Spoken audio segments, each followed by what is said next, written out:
अल्हम्दुलिल्लाहिल मन्नानिल वहाब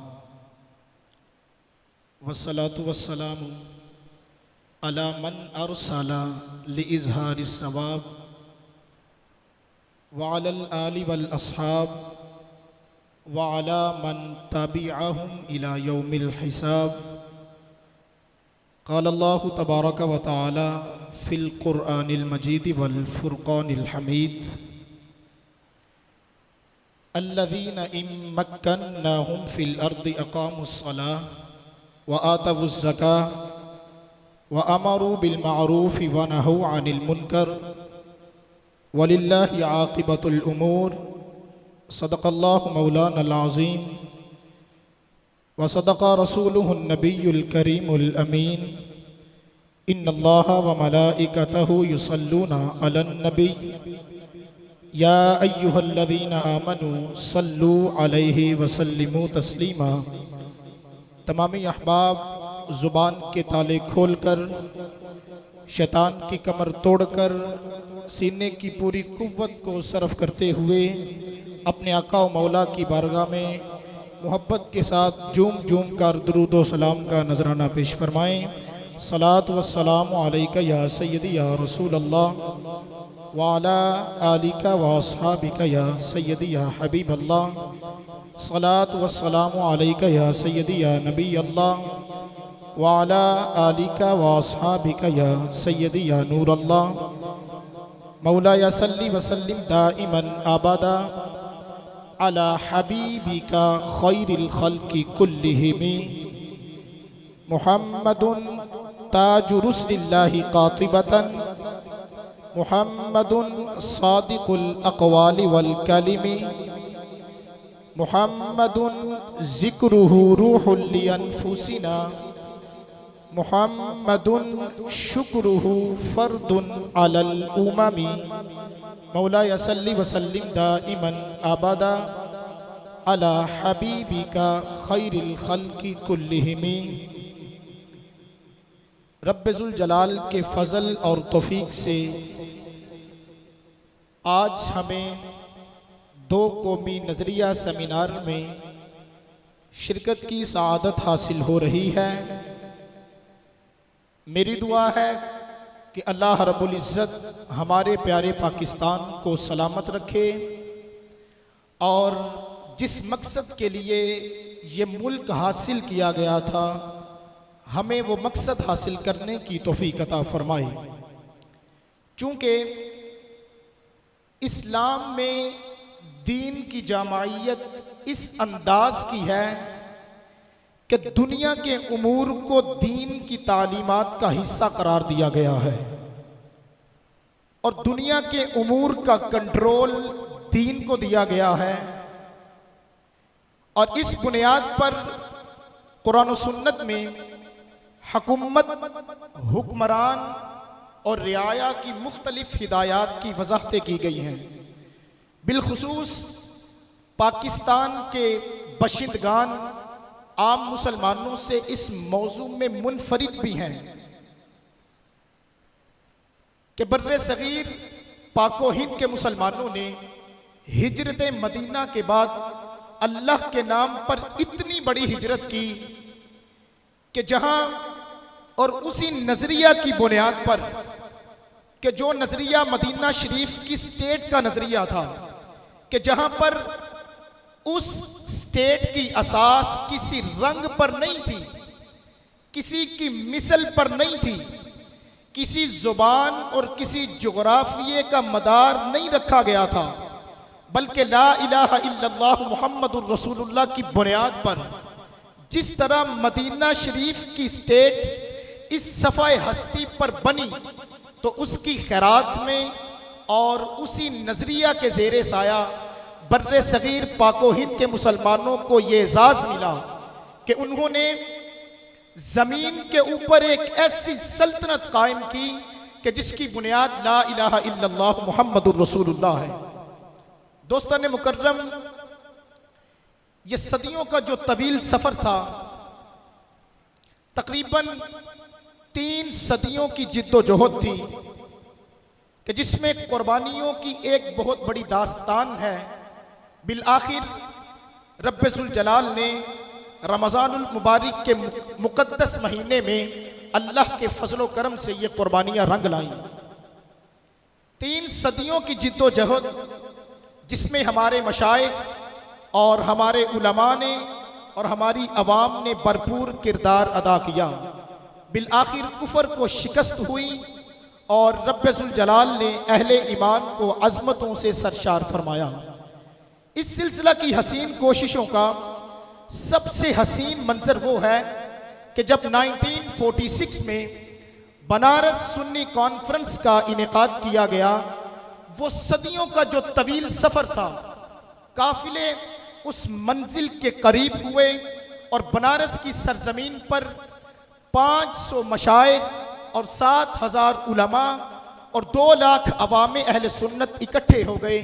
उन्होंने ये फैसला कर लिया कि अब पाकिस्तान के हुसूल के लिए रस्ते में किसी रुकावट को बर्दाश्त नहीं किया जाएगा। अब पाकिस्तान के हुसूल के लिए रस्ते में किसी रुकावट को बर्दाश्त नहीं किया जाएगा, जिसके नतीजे में ऑल इंडिया सुन्नी कॉन्फ्रेंस, जिसके कारकुनान की तादाद उस वक़्त 1 करोड़ थी, अल्लाह ने उस कॉन्फ्रेंस की काविश को कामयाबी अता फरमाई और आज उनकी काविशों का समर पाकिस्तान है। रब्बुल जलाल ने जिसमें हमें अलहदा मुल्क बनाने की तौफीक अता फरमाई। और पाकिस्तान ये सिर्फ हमारा मुल्क ही नहीं बल्कि ये हमारे यकीन और ईमान का एक मंजर भी है, क्योंकि सदियों के गुजर जाने के बावजूद पहली उम्मतों में हम इस बात को अच्छी तरह मुलाहजा करते हैं कि कोई उम्मत ऐसी उम्मत नहीं थी कि जिनके रसूल दुनिया से चले गए हों और सदियों बाद उनके पैगंबर की तबलीग का असर ऐसा मौजूद हो जैसा असर इस उम्मत के अंदर मौजूद है। और बिलखुसूस हिजरत मदीना शरीफ के बाद जिस वक़्त तारीख में हिजरतों का मुशाहदा करते हैं तो ये बर्रे सगीर पाको हिंद के मुसलमानों का एक एजाज़ भी है और रिकॉर्ड भी है कि अगरचे हमारे आका सल्लल्लाहु अलैहि वसल्लम को दुनिया से तशरीफ ले गए सदियां गुजर चुकी थी, लेकिन उसके बावजूद बर्रे सगीर पाको हिंद के मुसलमानों ने इस्लाम की खातिर ना रंग के लिए, ना नस्ल के लिए और ना ही अपने दुनियावी मकसद के लिए, बल्कि सिर्फ और सिर्फ अल्लाह की रजा के लिए 20 लाख मुसलमानों की शहादत और 2 करोड़ मुसलमानों का घर छोड़ देना कोई मामूली किरदार नहीं था। अल्लाह ताला ने इस खित्ता के लोगों को यह तौफीक दी कि उन्होंने अमलन इस बात को साबित किया कि हमारे नबी, आखिरी नबी गुम्बत खजरा में आज भी हयात तबिंदा के साथ मौजूद हैं और उनका दिया हुआ निज़ाम अब भी जिंदा है और उनके इश्क में जलने वाले लोग अब भी उस इश्क का लोहा मनवा रहे हैं। इस बुनियाद पर रसूल अकरम सल्लल्लाहु अलैहि वसल्लम का वो नजरिया जो मक्का शरीफ से निकलकर मदीना शरीफ पहुंचकर एक स्टेट की शक्ल में पेश किया था, आलम इस्लाम में बर्रे सगीर पाको हिंद के मुसलमानों की ये शान है कि उन्होंने सदियों बाद अमलन इस नजरिए को साबित किया और पाकिस्तान की शक्ल में इस इस्लामी स्टेट की बुनियाद रखी। इस अजीम मकसद में अल्लाह ताला ने उन्हें कामयाबी अता फरमा दी। अच्छा, ये जो जिद्दोजहद का ये जो पूरा सफर था और ये जो तारीख में किरदार और रिकॉर्ड था, हमारे असलाफ के जो जज्बे और अवाम का जो खुलूस था, उसके पेश नज़र सबसे बड़ा मकसद जिस मुकाम पर भी पूछा गया तो बड़े से बड़े कायद से लेकर छोटे से छोटे कारकुन तक सबका ये नारा था। वो नारा मिलकर हम लगाते हैं। वो नारा ये था कि पाकिस्तान का मतलब क्या, हाथों को बुलंद करके पाकिस्तान का मतलब क्या, पाकिस्तान का मतलब क्या, उठाइए दोनों हाथों को फिजाओं में लहराते हुए नारे का जवाब दें। पाकिस्तान का मतलब क्या, पाकिस्तान का मतलब क्या, आईने रियासत क्या होगा, मुहम्मदुर रसूलुल्लाह। आईने रियासत क्या होगा, आईने रियासत क्या होगा, मुहम्मदुर रसूलुल्लाह, ये आवाज पूरे हिंद में गूंजी और बर्रे सगीर में इसकी तमाज़त और हरारत को महसूस किया गया। और फिर तारीख़ इंसानियत में रसूल अकरम सल्लल्लाहु अलैहि वसल्लम की मोहब्बत के ज़ेरे साया कितना बड़ा काम हुआ कि जिसको तारीख के अदवार में एक मुनफरिद कारनामा करार दिया जाता है। अच्छा, ये जो पाकिस्तान के बनाने का हमारा जो मुतालबा था और जो जवाज़ था, वो जवाज़ नजरिया पाकिस्तान था। चूंकि उस वक़्त भी वहदत हिंद और अखंड भारत का जो नारा था, तो वो बैनुल अक़वामी फ्लोर पर फैला देने वाली एक तहरीक थी। यानी गैर जानिबदार लोग भी पूछ रहे थे और सवाल कर रहे थे कि एक मुल्क होगा तो ताकत ज़्यादा होगी, तुम इस मुल्क को, इस वतन को तकसीम क्यों करना चाहते हो?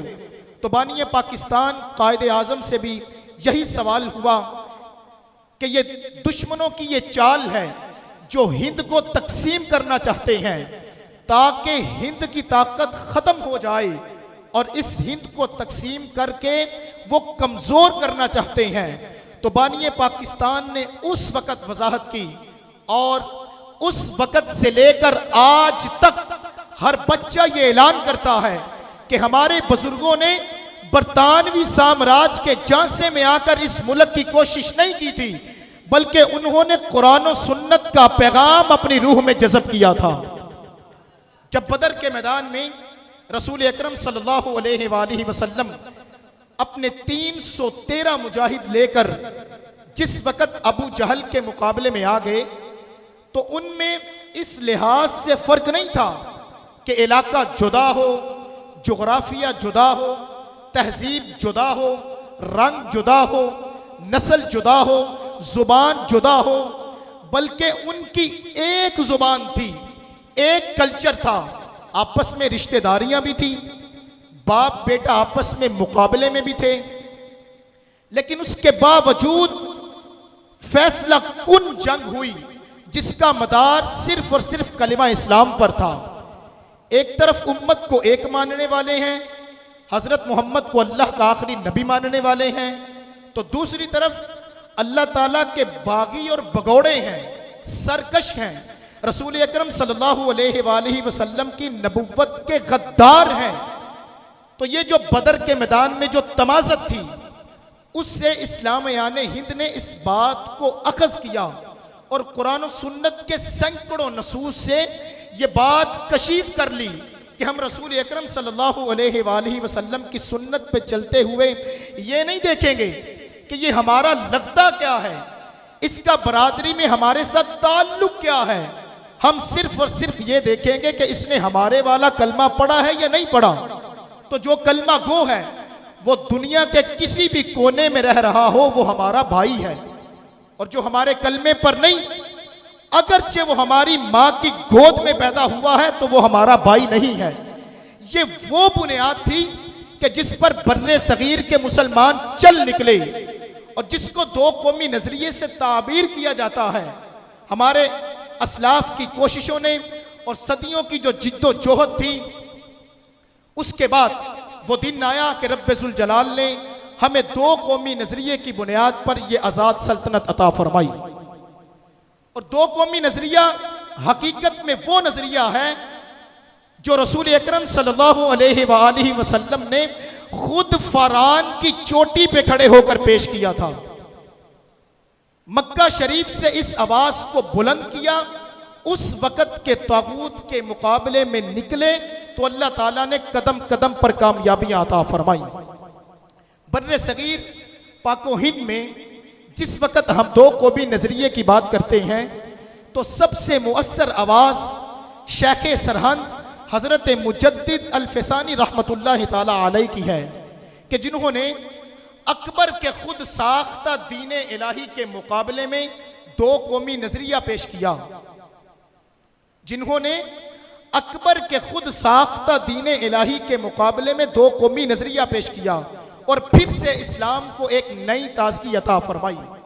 जिस वक़्त राम और रहीम का फ़र्क ख़त्म किया जा रहा था, अरे जिस वक़्त सूरज को बादशाहों का पालनहार कहा जा रहा था, जिस वक़्त हिंदुओं के साथ नया मिलाप करके एक ऐसी बुनियाद रखी जा रही थी, उस वक़्त एक मुसल्ले से सूफी उठे जिनको रब्बुल जलाल ने हजरत फारूक आजम रदी अल्लाह ताला अन्हो के मुकद्दस खून की निस्बत अता फरमाई थी। उन्होंने तख्ते शाही को लर्जा बरंदाम कर दिया और अल्लाह के हुक्म से वो दिन आया कि हजरत मुजद्दिद अल-फिसानी रहमतुल्लाह ताला अलैह की मुजद्ददी तहरीक कामयाब हो गई।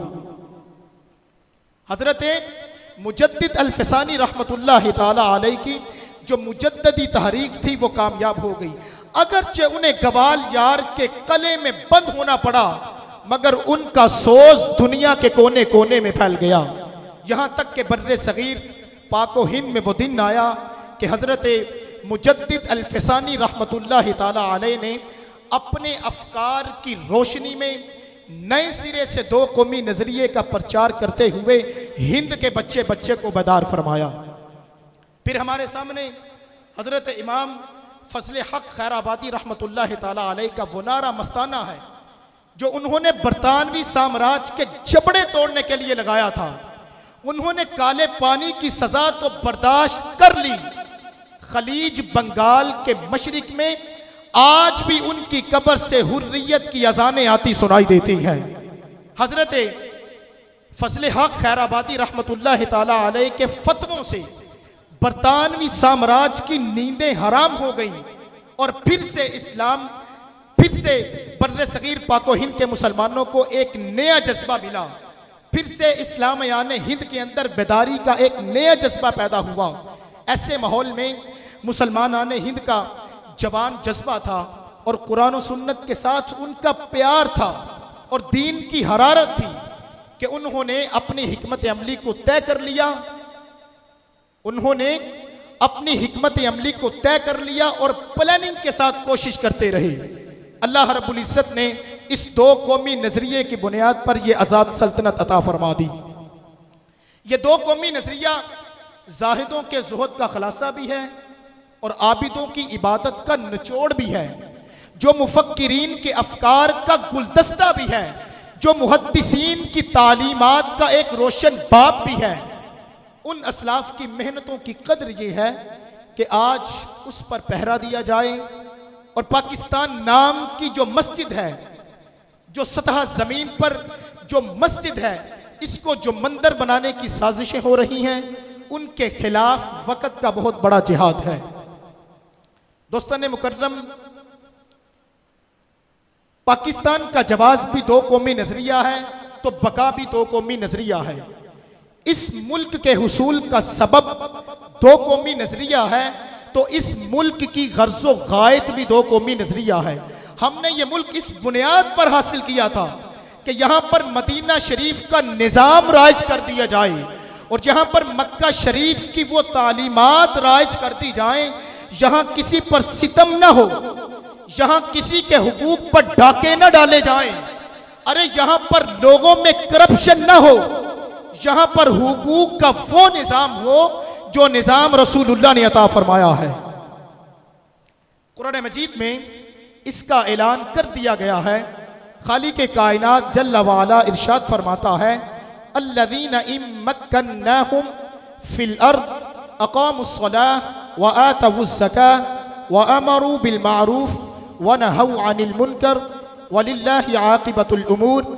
वो लोग कि जिनको अगर जमीन कब्जे में दे दें कि इलाका तुम्हारा है, इस पर तुम राज करोगे, तो वो क्या करते हैं? अक़ामुस्सलाह, वो नमाज कायम करते हैं, व आतवुज़्ज़काह, और वो ज़कात अदा करते हैं, व अमरू बिल मारूफ, और वो अच्छाई का हुक्म देते हैं, व नहौ अनिल मुनकर, और वो बुराई से रोकते हैं। वलिल्लाहि आक़िबतुल उमूर, और तमाम उमूर का अंजाम अल्लाह के लिए है। रब्बुल जलाल ने आखिरी जुमले में ये वाज़े कर दिया कि अगर मैं मुल्क दे सकता हूं तो मैं मुल्क छीन भी सकता हूं, अगर मैं इनाम कर सकता हूं तो मैं इनाम से महरूम भी कर सकता हूं। अगर तुम चाहते हो कि जो अल्लाह की तरफ से इनाम हुआ है तो वो इनाम बरकरार रहे, फिर वो छीना ना जाए, तो जिस मकसद के लिए हासिल किया गया था फिर वो मकसद पूरा करूं। वो जिस मकसद के लिए हासिल किया गया था वो मकसद पूरा करूं। इसके अंदर निजाम शरीयत कायम हो और इसके अंदर निजाम मुस्तफ़ा की बहार हो। इसके अंदर जो है रसूल अकरम सल्लल्लाहु अलैहि वसल्लम की जो शरीयत है वो नाफिज हो। अजीज़ा ने ग्रामी कद्र, कुरान कहता है कि हर चीज के शुक्र का कोई ना कोई अंदाज होता है, तो उस लिहाज से शुक्र करना लाजिम है। तो जिसको मुल्क दे दिया जाए और हुकूमत दे दी जाए या इलाका दे दिया जाए, तो उस नेमत पर जो शुक्र का अंदाज है वो ये है कि वहां अल्लाह का दीन नाफिज कर दिया जाए, वहां अल्लाह की किताब को नाफिज कर दिया जाए। तो ये जो शुक्र का अंदाज था ये हमसे पूरा नहीं हो रहा है। कितना जमाना गुजर गया है, अरे कितनी सदियां गुजर गई हैं, अभी हम रास्ते में हैं, मंजिल अभी दूर है। दो कौमी नजरिए को खत्म किया जा रहा है। तो हमें अपने मुल्क की बका के लिए वाशिंगटन की तरफ नहीं देखना चाहिए, हमें जो है जनाब व्हाइट हाउस की तरफ नहीं देखना चाहिए, हमें इंडिया की तरफ नहीं देखना चाहिए। हमारा सब कुछ हरम में मौजूद है, हमारा सब कुछ हरम में मौजूद है। अगर इधर मुतवज्जा होंगे तो उधर से ये सदा आ रही है कि हमने तुम्हें कुरान भी दिया है और तुम्हें अपना फरमान भी दिया है, इसको तुम पढ़ते जाओ और अपने मोहल्ले की मस्जिद को आबाद करो और अपने मुल्क की मस्जिद को अभी आबाद कर डालो। रब्बुल जलाल की पाक बारगाह में दुआ है कि खालिक के कायनात हमारी ये आज की हाज़िरी अपनी अजीम बारगाह में कबूल व मंजूर फरमाए और रब्बुल जलाल जो हमारे इस मुल्क को मैली नज़र से देखते हैं, रब्बुल जलाल उनको नेस्तो नबूद फरमाए। व आखिरु दावाना अनिल हम्दुलिल्लाहि रब्बिल आलमीन।